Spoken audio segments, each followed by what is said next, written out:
So, John, what do we take away from spring training stats? We're so conditioned to say, don't pay attention to them, good or bad. Don't read too much into them. But I was trying to make the case earlier for somebody who's coming off a dreadful season. When they see success and they see that they're seeing the ball and their timing is there, that maybe it carries a little extra weight. You know, speaking specifically of Mitch Garver, but it could be a lot of guys on the team. He's having a really good spring to this point. Got hit in the hand.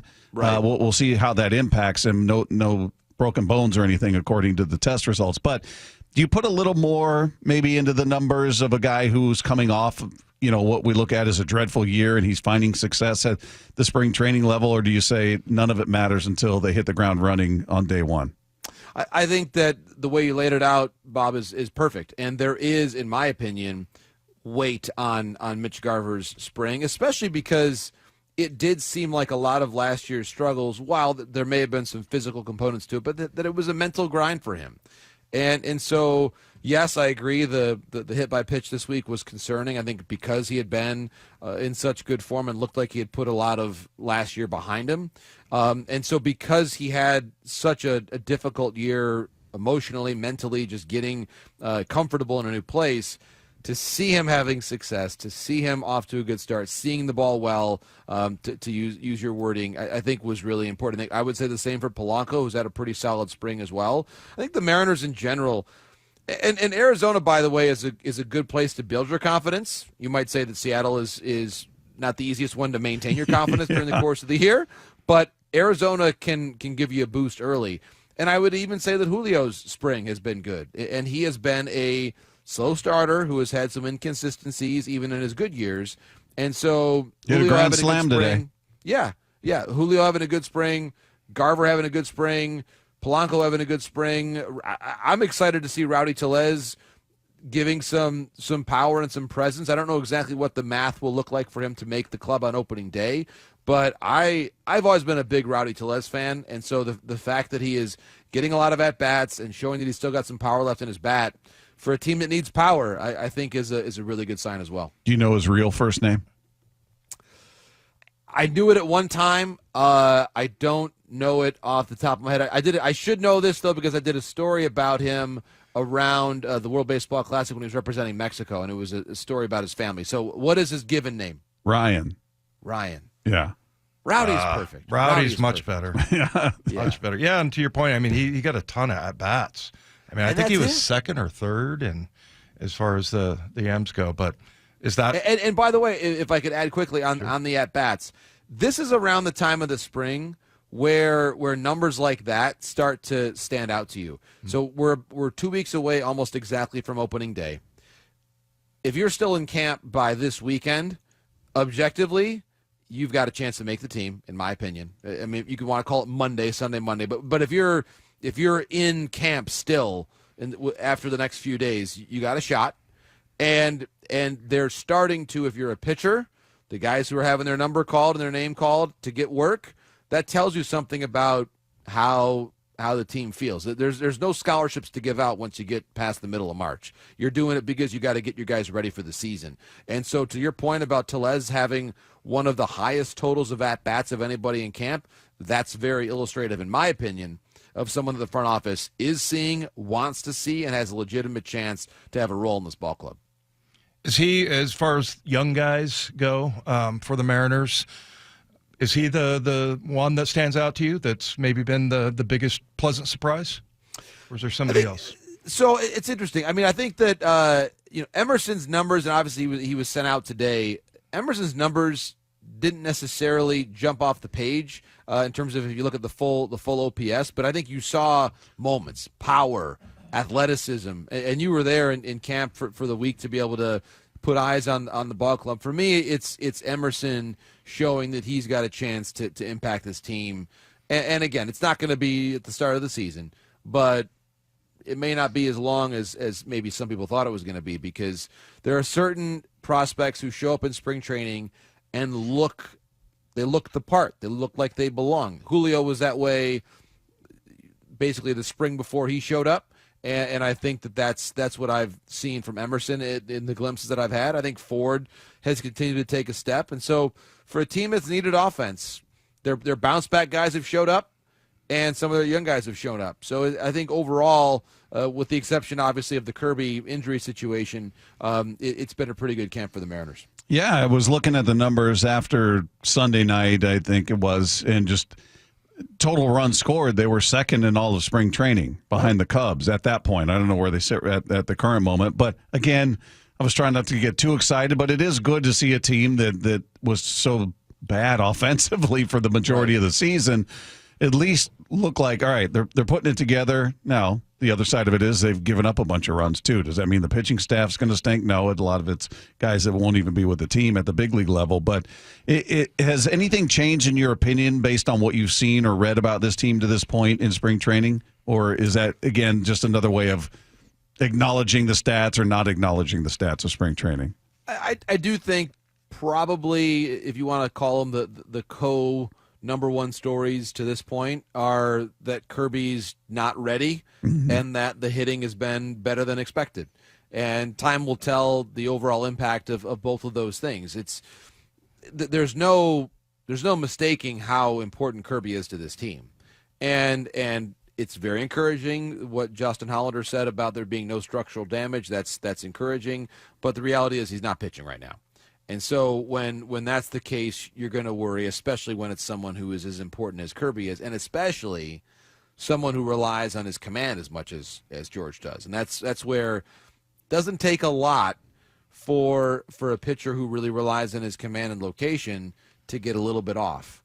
And healthy enough to pitch, which hopefully will happen this year sooner rather than later, and I believe it probably will. But that's one thing. But then there's the next threshold, which is, how close are you to being the George Kirby that we've come to know for the last several years? And that might be a little bit of a different conversation. And the other piece, too, is so that puts Hancock into the conversation. I saw Lawrence was sent out today, someone who's good AAA depth. But I do wonder, at a time where it looks like the Dodgers have 20 starting pitchers, if the Mariners need to call upon starter 6, 7, and 8, who are they? How good are they going to be? You hope to not have to do that, but best laid plans. The New York Yankees have a pretty good budget and some pretty good players, and they're already, I'm not going to say panicking, but they're in a tough spot right now. Yeah, Garrett Cole's done for the year. Right. Cole's out for the year. Heel's out for a while. Clark Schmidt just came back, and he's not really in form yet either. So there's a lot of injuries around baseball right now. That's why it's the team that I think is kind of interesting. I'm not saying they're going to make the playoffs, but they're going to be a harder team to play against this year, is the Angels. They are the rare team with good starting depth. Now, we can argue, okay, Tyler Anderson is not a big stuff guy, nor is Hendricks, nor is Kikuchi for that matter, but they're getting a little bit more depth. They've got 6 or 7 or 8 starting pitchers to be able to utilize, depending on how you feel about Detmers, who's had a pretty good spring. So they're going to be a tougher out. And Oakland, we've talked about them before too. So the division, the Mariners, if things go well for them, there's still plenty of runway for the Mariners to be an excellent team. But this is a division that is harder to predict 1 through 5 than almost any other division. I've looked at all of them, and this is the one that whenever you see the expert predictions, which I just really loathe to make because I never do a good job with them, that you could have a panel of 10 experts, I'll put us in air quotes, and ask us who's going to win the American League West. You might have a distribution of 4 or 5 different teams getting some first place votes. I mean, maybe not Oakland, but it's going to be an interesting division to project this year because Houston's come back a little bit. There's a lot of really curious things going on, I think, with different rosters in this division. Are there certain teams, JP, that do a better job as far as keeping their pitchers healthy? I mean, or is there just so much information that's shared just in general? I mean, I feel like half the battle is trying to keep a guy like George Kirby from hurting himself, right? Right. You got to hold him back. But is that kind of information shared, or are there teams that do it better than others? I mean, some teams do it better, and honestly, the Mariners have done it as well as any other team in the sport in the last 3 to 4 years, especially. They've been excellent. And so believe me, the Dodgers, the Yankees, you name any number of teams would look at what the Mariners have done, at least the last couple of years, and say they're the envy of the sport. But again, it's not as though George Kirby did not come up with a shoulder issue because the Mariners became less well-informed about the current state of pitching and physical training from last year to this year. It's to your point, and I think it's the right point, that basically pitchers have a tremendous incentive to throw hard and to have nasty stuff, to put it in quotes, but that's something of a technical baseball term. And a lot of the MLB studies and things that they've looked at have revealed that when you have nasty stuff, you get hurt a lot of the time. And you're really trying to defy gravity.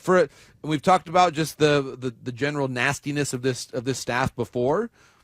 For a team with this kind of explosive pitching, in terms of in a good way, really good stuff, for them to stay as healthy as long as they have as a group really is defying gravity in a lot of ways. The defying the modern laws of physics in the game, because the Orioles are smart, the Yankees are smart, the Dodgers are smart, and they've all had fairly significant pitching injuries happen the last couple of years. So I think there are some teams that do it better than others, but the one thing that is uniformly the case,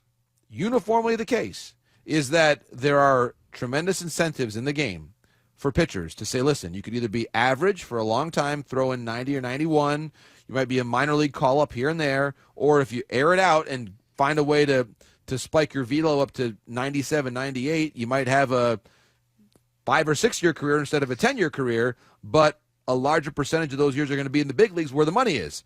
And a lot of pitchers are making that bargain, as perilous as it may sound.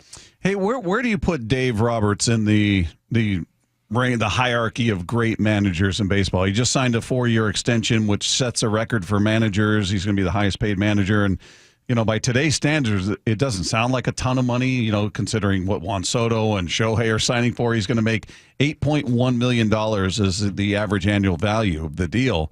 But that's record setting for him, for Major League Baseball. And he's a guy that I think a lot of people write off and say, well, anybody could win with Shohei and Freddie Freeman and Mookie Betts and all this talent. That's not all. We've seen it in other sports, teams loaded with talent that just for whatever reason don't click, and then somebody else comes in and finds a way to make it happen.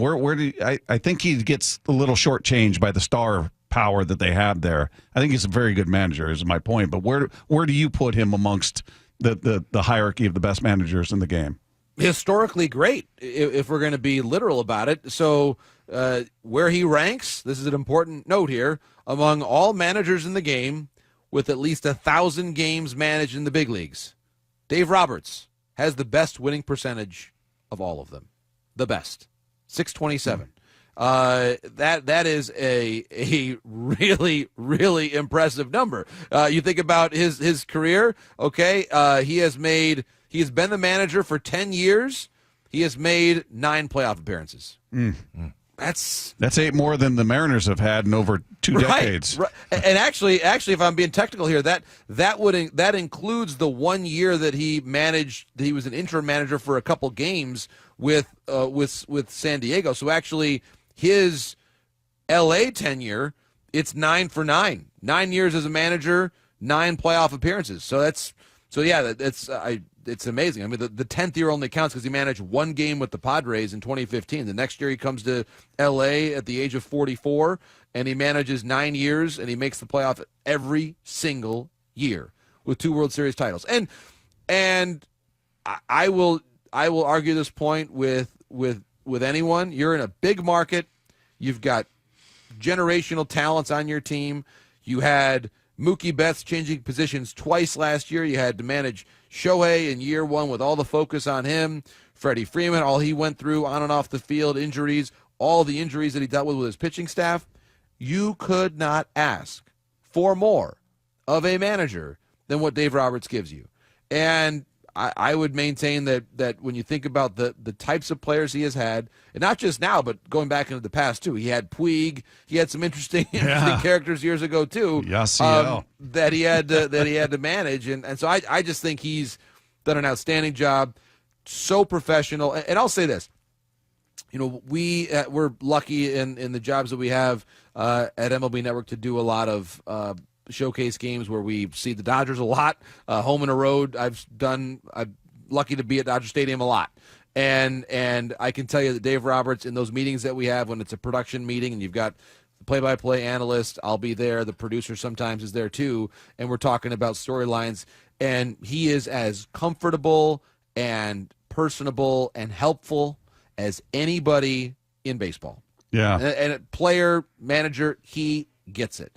And he has a way about it where he can share with what he can share. He certainly never puts the club in a bad position, but he understands what we do. He understands the big picture of baseball. And remember the day when he acknowledged in the midst of when the Shohei courtship was hotter than hot, and he acknowledged, yeah, we had a meeting with him. Oh my gosh, I can't believe Dave Roberts said this. Everybody was completely off the rails about it, and that's that. But that's him because he's just gonna shoot you straight and is as honest and genuine and authentic of a person as there is.